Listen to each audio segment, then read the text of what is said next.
Hello friends, welcome to the ASP.NET Core tutorials.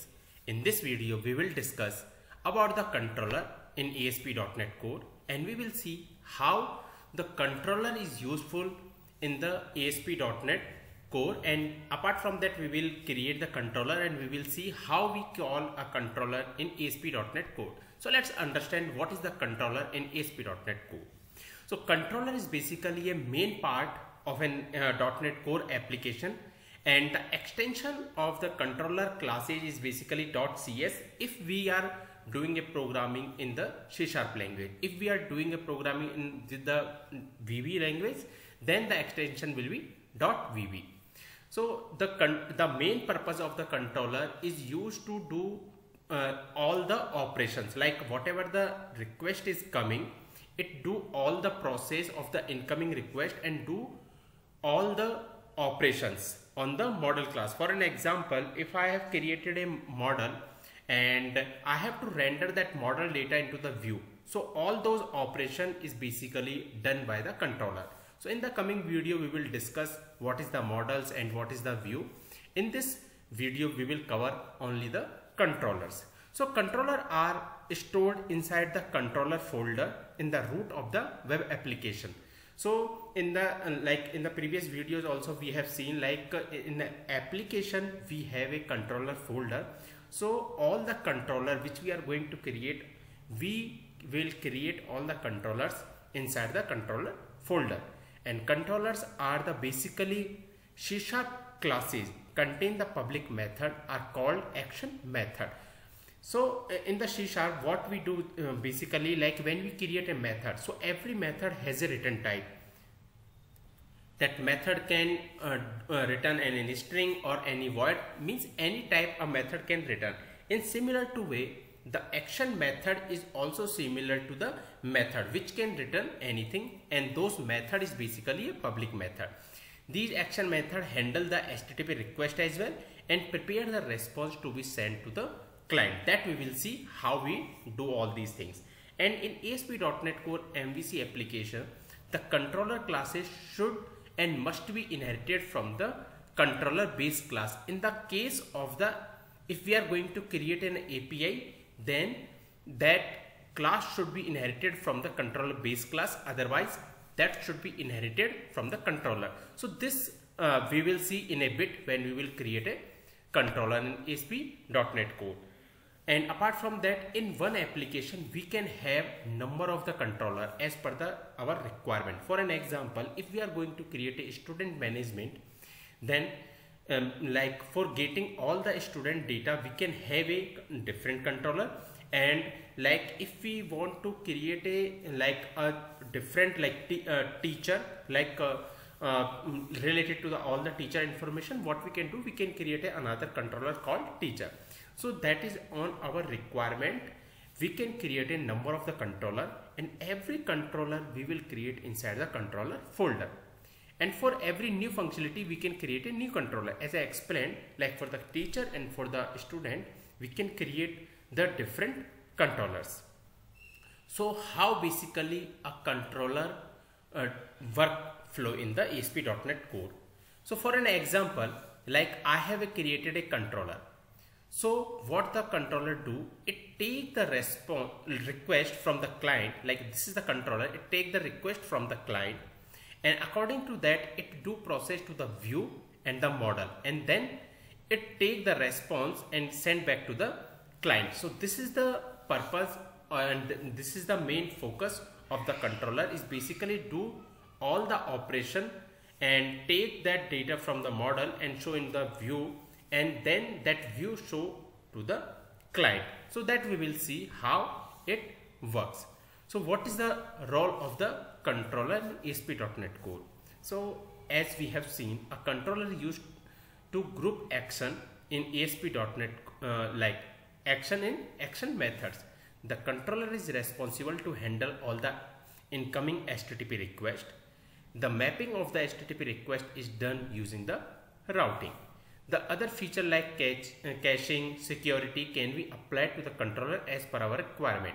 So all these things basically done by the attributes So when we will go further in this video in the playlist, we will understand all these attributes like caching, security and other things, whatever comes under the controller.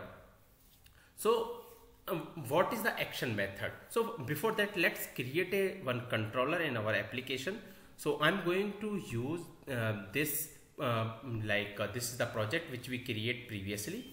So in this project you can see we have one controller folder, and by default it has the home controller. So every for running an application, we should have at least one controller for an application to run the project.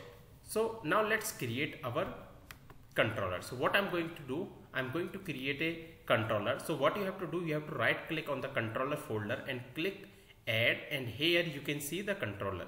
So you click on this controller, and once you will click on controller, what it will do, it will open a window. So here we can see if here we have created on the controller. So it is showing the MVC controller and MVC controller with read write action and MVC controller with view using the entity framework. So basically what is the use of the entity framework? To get the data from the database and push that data into the database. So using this entity framework we will see in the later video. As we are in the beginner, so what we will do, we will create the empty MVC controller. And apart from that, you can see here we have the API, and here we can see we have the API controller empty, and same we can create the controller and we can create the API. So API also we will see in the later video. So for creating a controller, what you have to do, you have to select the particular controller, and once you will click on that and click add, so what it will do, it will open a window, and here we have what we have to do, we have to create the controller for us. So what you have to do for creating a controller here, so here we can see it is showing the name as a home controller 1. So what you have to do, we have to remember this controller, this suffix should be the controller. So just remove 1 from here and give the name of the controller. So I'm going to give the name as a student, and student controller.cs. When you will click add, what it will do, it will create one controller class for us, and we can see the controller class is the student controller, and it is inherited from the controller. As I told, when we are going to create an MVC controller, that particular controller will be inherited from the controller class, and every controller should have the suffix of the controller, that is mandatory. And when you will go on this class, in this base class of this controller, you will see it has couple of the properties and the method. So temp data, view bag and view data are the couple of the properties which comes under the abstract class called controller. We will see how we utilize all these property into the controller. And here we can see this controller class is inherited from the controller base class. And when you will go inside this controller base class, we have all the route data, response, request. So this class is inherited when we create any API inside the ASP.NET Core application. So when you will create the API, that class will be inherited from the controller base class. So that we will see in the later videos. So here we have created a student controller class. Now in this student controller class, we can see there is a one default action method, and this action method name is basically index, and what it is doing, it is returning the view. So currently what I am going to do, I am going to create a different action method. So let's get rid of this as of now. And what action method I am going to do, so public, and as I explained, action method can do any return type. So what I'm going to do, I'm going to take the return type as a string. So public string get all student, and inside this what I'm going to do, I'm going to return in any string. So let's return Later what we will do, we will combine all these things with the database to get all the student using the entity framework. So as of now, for understanding on basic level, what I am going to do, I am going to return simply a string called fetch all the students. So this I am going to return. Now how we call a controller basically inside the ASP.NET Core application. So the main purpose like the way of calling a controller in the ASP.NET Core. So for an example, like I want to call this student controller class. So for calling any controller class, what we have to do, first we have to take this student, then slash, then particular action method.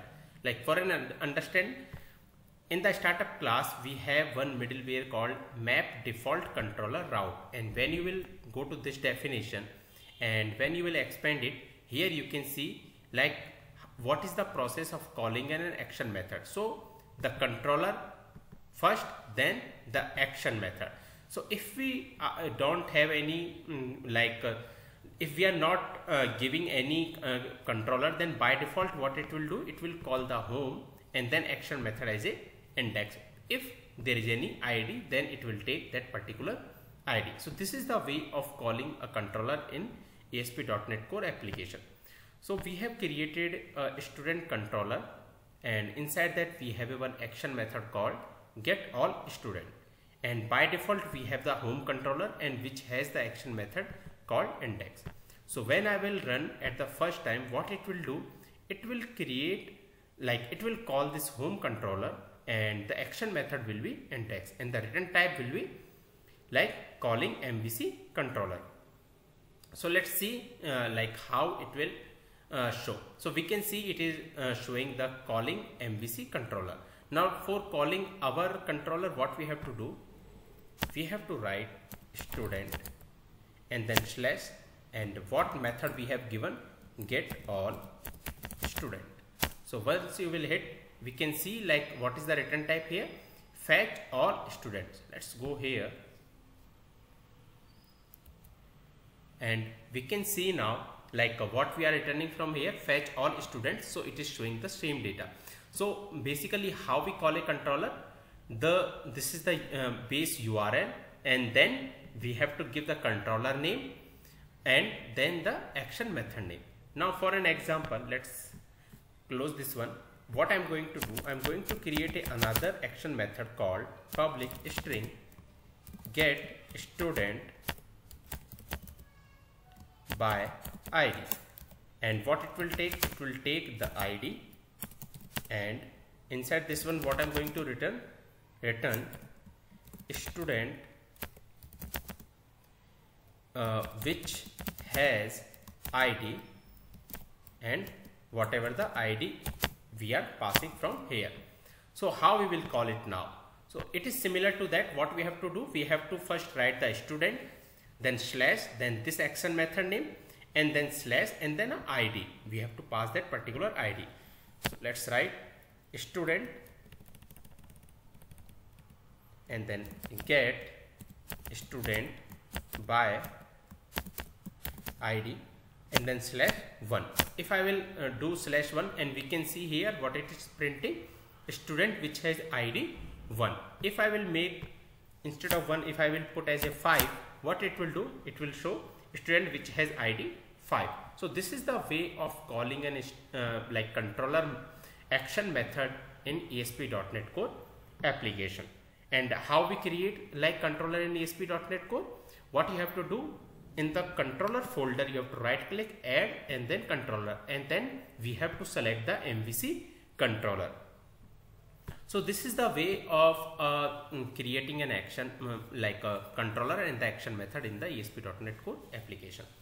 So basically a action method in a controller, all the public method of a controller class are known as the action method. Whatever the methods we have created here is, all these are called as the action method in controller. An action method can return any type as per our requirement. As I told before, the action method can have any return type, and like how we call a particular action method in controller. So that we have seen like particular domain name and then controller name and then action method name. So this action method name and the controller is not a case sensitive. You can type in any like in uppercase or lowercase, it will call properly. So basically, like when we get an HTTP request on a controller, so basically we are calling the specific controller action method.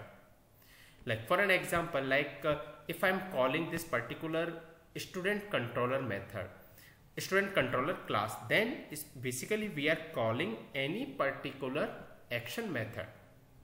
And the way of calling it, as I explained, domain name, controller name, and then action method name. If any action method name take any parameter, then what we have to do, we have to put slash and then particular like what kind of the parameter it is taking, we have to pass it.